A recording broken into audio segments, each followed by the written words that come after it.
In this lesson today, we are going to talk about absolute value and rational numbers. The absolute value is a number's distance from zero, and the unique thing about absolute value is that the absolute value of any number is always going to give you a result of a positive answer. So if you take a look at the number line that you see here, we see the absolute value of 3 is indicated by these little bars, these little parallel bars that go up and down. That is the symbol for absolute value. So the absolute value of the number 3 is equal to 3, and here's how. Notice that I'm going to start at the center of my number line. This right here is called a number line.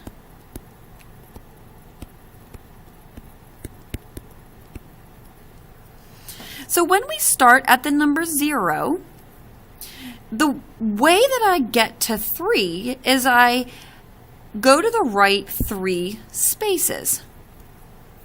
So if I were to ask, well, how many spaces away is this 3 away from that 0? That would be the distance that it is away, which would also be the absolute value of that number 3. So let's look at the negative side, because sometimes that's a little bit more clear than looking at the positive side of the absolute value. If we look over to the left-hand side, we're going to still again focus on our home base, which is 0. But this time, we're looking for the absolute value of negative 3. Well, if we find negative 3 on our number line, we notice that negative 3 is 1, 2, 3 spaces away from our home base 0. Therefore, the distance that number negative 3 is away from 0 is equal to 3. That's how absolute value is always positive. Let's try a couple problems. All right, find the absolute value. The first problem is the absolute value of 13. Notice how the number inside is a positive number. And it's saying 13. Well, how many spaces away from 0 is that number? And the answer is 13. Notice how I have a positive number on the inside, and I result with a positive number on the outside. Absolute value will always be positive. The second one, I have negative 5. Okay, the absolute value of negative 5. Well, we're asked how many spaces away from 0 is the number negative 5? Well, in our case, the answer is 5. It is 5 spaces away. We wouldn't say something like negative 5 is negative 5 spaces away from 0, because spaces or distance is always positive. The absolute value of 1.5, or 1 5/10, is going to be exactly what you see inside, 1.5. It's the same number, even though it's a decimal. That's okay, and it's going to remain positive. The absolute value of negative 4.2, or negative 4 2/10, is going to be positive 4 2/10. So decimals work exactly the same way as our regular integer numbers. Okay, the next one is kind of unique because it's a fraction, 1/2.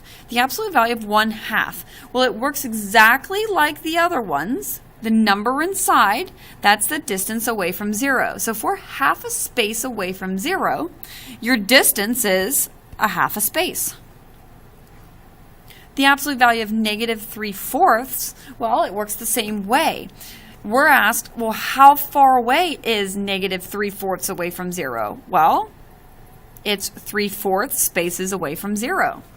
Notice how everything that I'm writing in pink is positive. Okay, I'm going to draw a little line through my paper because the top is very unique. And then the bottom, this is kind of where things get a little tricky. So this is, the top portion here is one way of looking at absolute value. Now, if you notice the difference between all of the problems on the top of the pink line versus all of the problems on the bottom of the pink line, you might say something like The problems on the bottom have negative signs outside of the absolute value sign. At least some of them do. That might be something that's a little different. So let's focus our attention on this first one. Here's how we do this. Please note that the negative sign is outside of the absolute value. I'm even going to write outside because it makes it unique. What we want to ask ourselves is this. Let's just look at the absolute value of 13. Don't even look at the negative out front. I'm even going to cross it off for right now, and then I'll erase it. If we take the absolute value of 13, we know that it's 13 spaces away from 0. But now, this is where I have to come back and I have to look at that negative out front.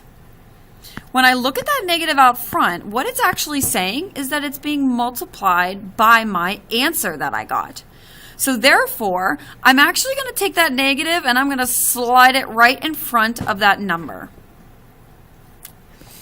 The next one is not necessarily the same. This one is just like before, and actually it's a repeat, so we're going to skip this one. I'm sorry about that. And we're going to move over to negative absolute value of 7/12. Again, take what's inside the absolute value first, and that is going to give us a positive 7/12. Now, since we have a negative sign outside, we're going to go ahead and we're just going to slide him right in front of our fraction, and that's going to be our answer. Okay, we're getting a little more complicated now. Again, we have that negative outside. Let's keep that in mind. But let's focus our attention on the inside. The absolute value of -5, we know, has to be a positive number. So my answer will be 5. But I have that negative lingering outside. I'm going to take that negative and I'm going to slide him in front of the 5. Let's try another one of those. I have that negative outside, so I'm going to count for him last, but I'm first going to focus on my absolute value. That's going to give me an absolute value of 3.5. But I have that negative out front, so I'm going to slide him right in front. And then the last one, same idea. I have my negative out front, but I'm going to focus on my absolute value first. That's going to give me an absolute value of 5/6. And I'm going to take that negative and slide him right in front. Okay, let's see, now that we have a little background for absolute value, let's go ahead and see if we can fill in the missing pieces to make the statement true. The first statement says 3 equals the absolute value of a number. So think about what numbers you could put in the absolute value bars to give you an answer of 3. If you said there are 2 answers to this problem, you're exactly correct. One of the answers is a 3. You can put a 3 inside to give you the absolute value of 3. You could have also said, I'm going to write it right below, I'm going to say -3. Because 3 is also equal to -3, or the absolute value of -3. So there are really 2 answers to that question. The next one, it says the absolute value of 1/2. Well, the missing piece is the answer in our case, which is going to be positive 1/2.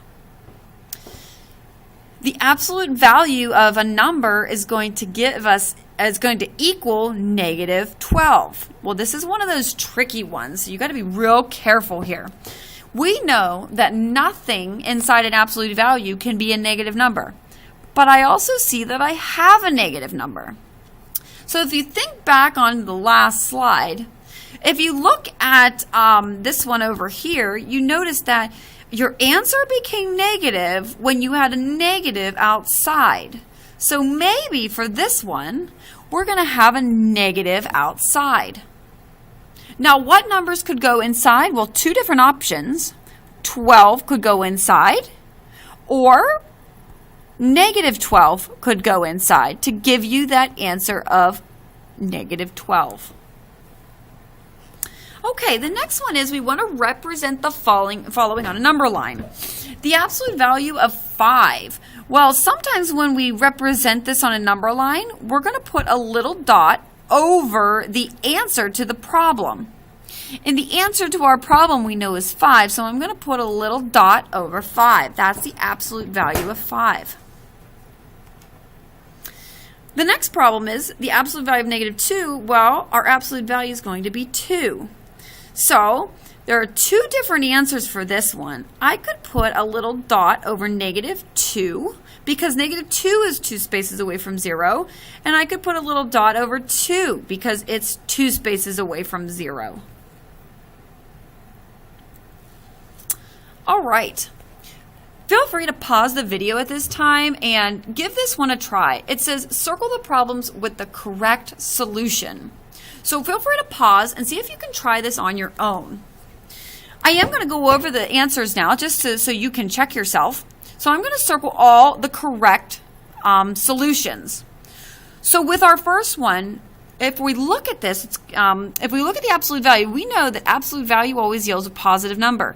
And negative 4 is not a positive number, so that is not one of our correct solutions. Negative absolute value of 8 equals 8. Well, that's not going to work either because that negative outside. Remember, that negative would give us a negative outside, so that's not working either. The absolute value of negative 5.52 should give us a positive 5.52, but it doesn't. So that is an incorrect answer. The absolute value of 3.632 is equal to 3.632. Finally, we have a correct answer. That is absolutely correct. 6/8 is equal to the absolute value of 6/8. That's another correct answer. Always equals positive. Negative absolute value of 2.5 equals negative 2.5. Well, we have that negative out front, don't we? That negative out front is going to give us that negative out front in our answer. So this is another correct answer. The absolute value of negative 3/4 is equal to 3/4. I think we did this problem earlier, and that is absolutely correct.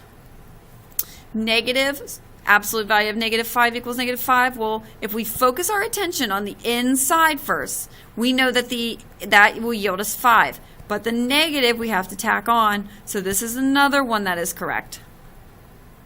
And then the last one, negative 1/5 is equal to the absolute value of negative 1/5. Well, that is not correct because we see that we don't have any negatives out front, but we also have an answer with a negative, so that cannot be correct.